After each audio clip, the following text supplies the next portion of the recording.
De Morgan, who was a mathematician, said that complement of union of two sets is the intersection of their complements, and the complement of intersection of two sets is the union of their complements. Confusing, isn't that? Hey everyone, and welcome to Silver Square Academical Mathematics. Today in this video we are going to learn this complicated statement by proving it. De Morgan, who was a mathematician, gave two laws which were very important in sets as well as in solving the questions for probability. तो आज हम उन्हीं दो laws को prove करेंगे. Although proof जो है इसका एनसीईआरटी में नहीं है, but sometimes some intelligent students या फिर कुछ ईगर स्टूडेंट्स जो जानना चाहते हैं कि प्रूफ क्या है इसका, तो उनके लिए ये वीडियो बनाई जा रही है. So let's see. First law है कि A union B whole complement is equal to A complement intersection B complement. ठीक है, ये हमारा फर्स्ट लॉ है. देखिए ध्यान से समझने की कोशिश करना. ये एक सेट है, of course in totality A एक सेट है, B एक सेट है, तो ऑफ कोर्स उनका यूनियन भी एक सेट होगा और उसका कॉम्प्लीमेंट भी एक सेट ही है. ठीक है, और अगर हम राइट साइड देखें तो A कॉम्प्लीमेंट एक सेट है, B कॉम्प्लीमेंट एक सेट है, और उनका इंटरसेक्शन जब लेंगे तो इन टोटलिटी ये भी एक सेट ही आएगा. और ये दोनों सेट हमें इक्वल प्रूव करने हैं. ठीक है, तो इसके लिए जनरली क्या प्रोसीजर अप्लाई किया जाता है, जब कभी भी हमें दो सेट्स को इक्वल प्रूव करना हो थियोरेटिकली, तो हम क्या शो करते हैं कि A जो है वो B का सबसेट है. A अगर B का सबसेट है तो A के सारे एलिमेंट्स B में होंगे, और इसके साथ साथ हम शो कर दें कि B is a subset of A, means B के सारे एलिमेंट्स A में हैं. तो ऑफ कोर्स इन दोनों स्टेटमेंट्स को अगर हम एक साथ पढ़ें, एक साथ देखें, तो इन दोनों से हमारे पास क्या रिजल्ट आ जाएगा कि A और B इक्वल सेट्स हैं, उनमें कोई अलग अलग एलिमेंट्स नहीं हैं, दे बोथ आर इक्वल. सो यही वाली स्ट्रेटजी हम अप्लाई करेंगे यहाँ पर इन दोनों सेट्स को या इस लॉ को एस्टैब्लिश करने के लिए. We will prove that this is a subset of this and vice versa, फिर this is a subset of this. ठीक है, और इससे क्या हो जाएगा कि ये रिजल्ट ट्रू हो जाएगा. That means both sets will be equal. I think ये स्ट्रेटजी आपको क्लियर है. Now let's prove it. तो इक्वालिटी के लिए या सबसेट प्रूव करने के लिए हम क्या करते हैं, we take any element from this set. ठीक है, कोई भी आर्बिट्रेरी हमने एलिमेंट लिया from this set and we will show that that element belongs to this set. ठीक है, तो उससे क्या हो जाएगा कि every element of first set is an element of second set. That means first set is subset of second. Okay, we need to prove that, yeah, we will prove that A union B complement is subset of A intersection A complement intersection B complement. ये prove करेंगे.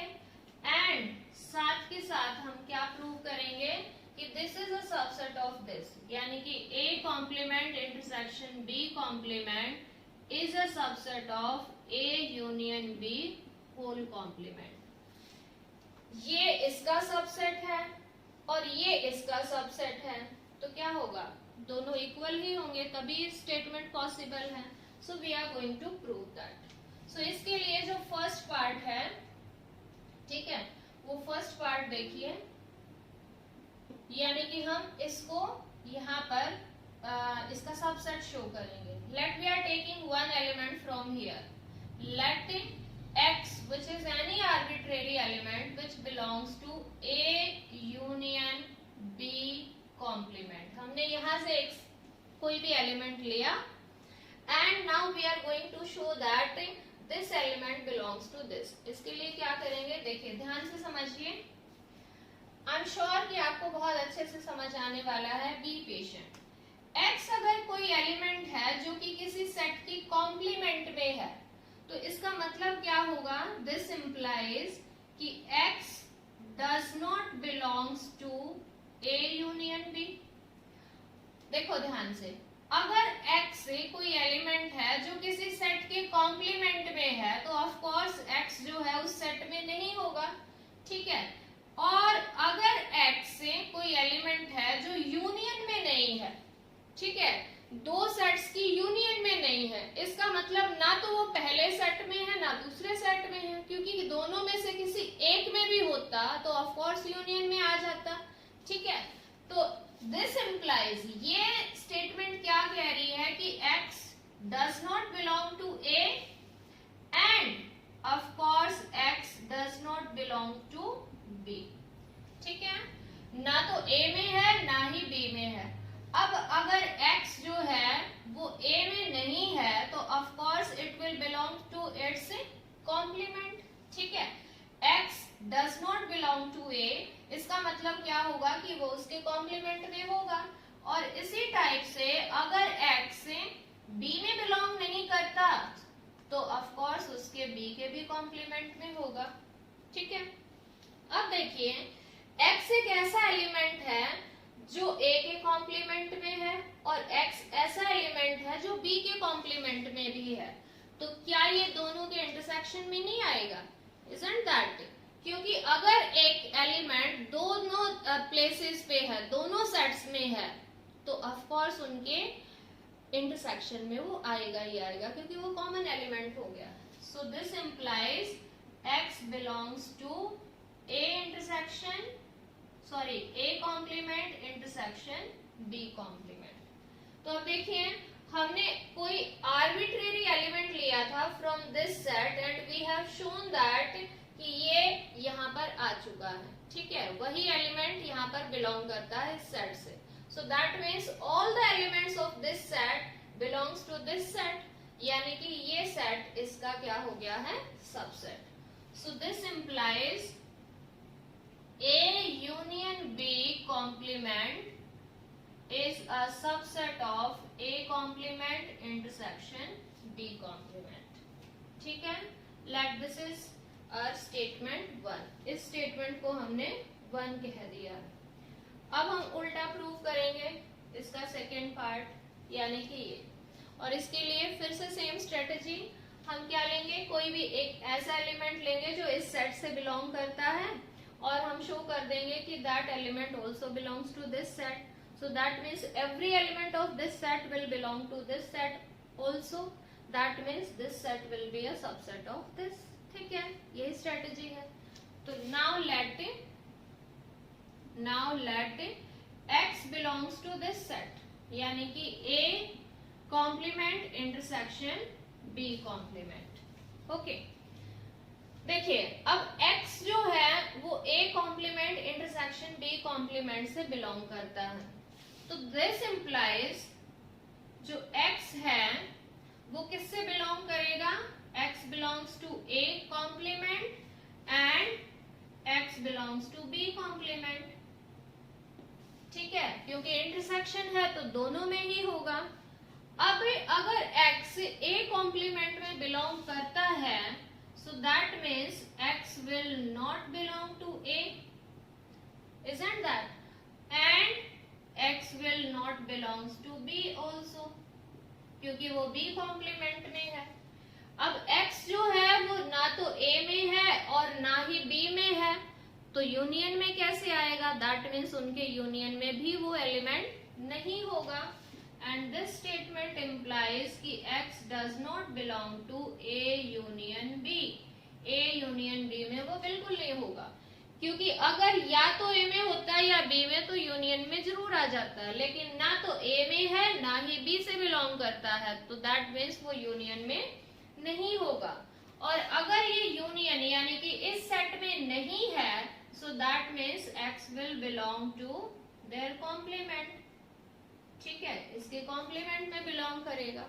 हमने कोई भी arbitrary element यहाँ से लिया था और यहाँ शो कर दिया, which implies that every element of this set is also an element of this set, and hence therefore हमारे पास क्या आ गया कि A complement intersection B complement is a subset of A union B complement, and let this statement is true.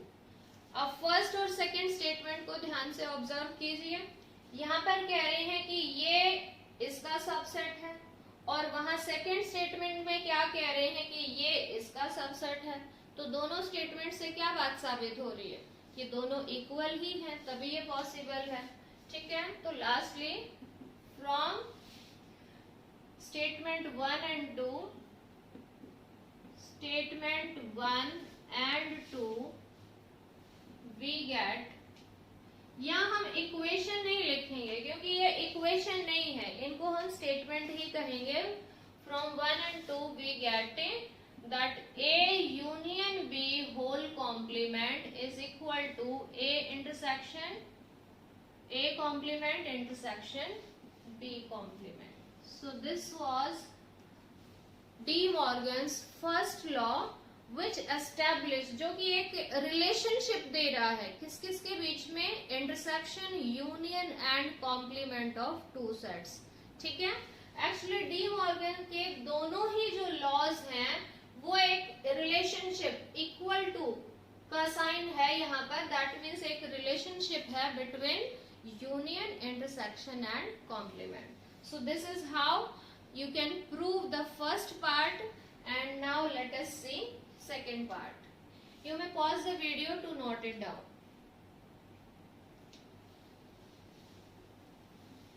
Okay, second part भी हमारी same strategy रहेगी। Second part यानी second law, इसमें भी हमें इक्वल करने हैं ये लेफ्ट और राइट साइड में जो भी दो सेट्स हैं इनको हमें इक्वल करना है। तो हम क्या करेंगे, वही स्ट्रेटेजी जो फर्स्ट पार्ट में ली है। We will take any element from first set और उसको शो कर देंगे दूसरे सेट में, and vice versa. Okay, second ये हमें प्रूव करना है, तो इसके लिए भी solution, we will prove that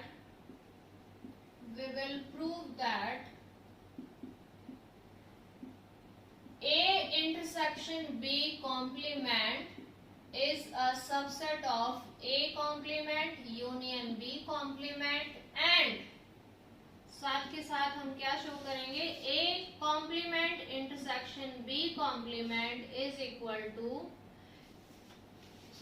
A complement union B complement is equal to A intersection B whole complement। ये दोनों जो है हम एक दूसरे के सबसेट शो कर देंगे, and which will prove our result. ठीक है, इसलिए से रिजल्ट प्रूव हो जाएगा। So for first part, late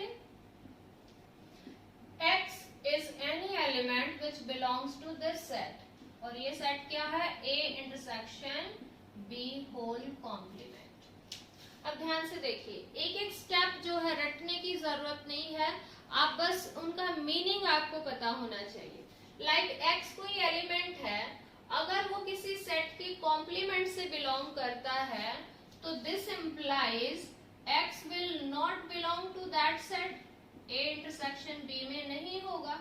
simple सी बात है, क्योंकि सेट के कॉम्प्लीमेंट में है तो सेट में नहीं होगा। अब अगर जो x कोई एलिमेंट है वो दो सेट्स के इंटरसेक्शन में नहीं है, इंटरसेक्शन में अगर नहीं है तो इसका मतलब वो कॉमन एलिमेंट नहीं है, या तो वो A में नहीं है या फिर B में नहीं है, हो सकता है दोनों में ही ना हो। ठीक है, तो दिस इम्प्लाइज, ये स्टेटमेंट क्या इम्प्लाई कर रही है कि या तो x जो है वो A में नहीं है, या फिर जो है x एलिमेंट वो B में नहीं है। ठीक है, क्योंकि अगर हमारे पास दोनों में ये होता तो उनके इंटरसेक्शन में आता है, इंटरसेक्शन में आने का मतलब है कॉमन एलिमेंट होता, तो या तो ये A में नहीं है या B में नहीं है, या हो सकता है दोनों में ही नहीं हो ये एलिमेंट। अब ध्यान दीजिए कि अगर x A से बिलोंग नहीं करता, सो सिंपल सी बात है, x will belong to its complement. ठीक है, और इसी टाइप से x अगर b में बिलोंग नहीं करता तो x will belong to its complement. ठीक है, अब देखिए x एक ऐसा एलिमेंट है जो इस सेट से बिलोंग करता है, या फिर x एक ऐसा एलिमेंट है जो इस सेट से बिलोंग करता है, तो ऑब्वियस सी बात है कि इनके यूनियन में तो आएगा ही आएगा, क्योंकि चाहे एक सेट से बिलोंग करे चाहे दोनों से करें तो ऑफ कोर्स उन दोनों की यूनियन में आएगा ही आएगा। So this implies x will belong to a intersection union a complement union b complement, इसमें बिलोंग करेगा। और x हमने लिया था arbitrary element from this set and we have shown that x is an element of this set. So this implies, इस result से हमें क्या रिजल्ट मिल रहा है कि A intersection B complement is a subset of A complement union B complement, and let this statement is first statement. Similarly अब हम इसका सेकेंड पार्ट शो करेंगे। हम क्या करेंगे कि हम जो है इसको, इस सेट को, ये इक्वल नहीं, सॉरी, यहाँ पर हमें सबसेट शो करना है। We will take any element from this set and we will show that element belongs to this set. इसका मतलब क्या होगा कि इस सेट का हर एक एलिमेंट इस सेट का एलिमेंट है। That means this complete set is a subset of this set. So let x belongs to A complement union B complement. Okay. अब देखिए अगर x इनके यूनियन में है तो क्या होगा? So this implies x belongs to A complement और x belongs to B complement. ठीक है, ये या तो इसमें है या फिर इसमें है, या हो सकता है दोनों में भी हो। ठीक है, क्योंकि यूनियन में है तो यूनियन का मतलब किसी भी एक सेट में अगर एलिमेंट होगा तो वो यूनियन में आएगा। ठीक है, सो दिस इंप्लाइज, इस चीज से क्या साबित हो रहा है कि x जो है अगर कॉम्प्लीमेंट में है, so this implies x is not belonging to A। ठीक है, and x does not belongs to B। ठीक है, x जो है ना तो A में है और ना ही जो है वो B में है, और अगर ये A में नहीं है या फिर B में नहीं है तो इंटरसेक्शन में तो आने से रहा। ठीक है, क्योंकि इंटरसेक्शन के लिए तो हमें कॉमन एलिमेंट चाहिए। सो this implies x does not belong to their intersection। A intersection B से बिलोंग नहीं करेगा। और अब अगर x कोई एलिमेंट है जो किसी सेट से बिलोंग नहीं करता तो ऑफ कोर्स उसके एलिमेंट से उसके कॉम्प्लीमेंट से बिलोंग करेगा। So x will belong to A intersection B complement. We have taken the element from this set and we have shown that element belongs to this set. So this implies that A complement union B complement is a subset of A intersection B whole complement, and let this is our second statement. और अब देखिए first और second statement को ध्यान से observe कीजिए। Simply क्या है कि ये इसका सबसेट है और ये फिर जो है इसका सबसेट है। दोनों से क्या चीज साबित हो रही है कि दोनों ही सेट्स इक्वल हैं। ठीक है, from statement 1 and 2, statement 1 and 2 we get that A intersection B complement whole complement is equal to A complement union B complement, and which proves our second result. De Morgan's laws, दोनों laws जो है हमने theoretically देखे कि कैसे हम prove कर सकते हैं क्वेश्चंस ऑफ कोर्स इसके इजी होते हैं, but I hope through this video you will get to know कि how we can prove this theoretically, theorem के अकॉर्डिंग हम इनको कैसे प्रूव कर सकते हैं. Please watch the video 2-3 times to have a mastery over it, and for next questions keep watching, keep learning. Bye bye.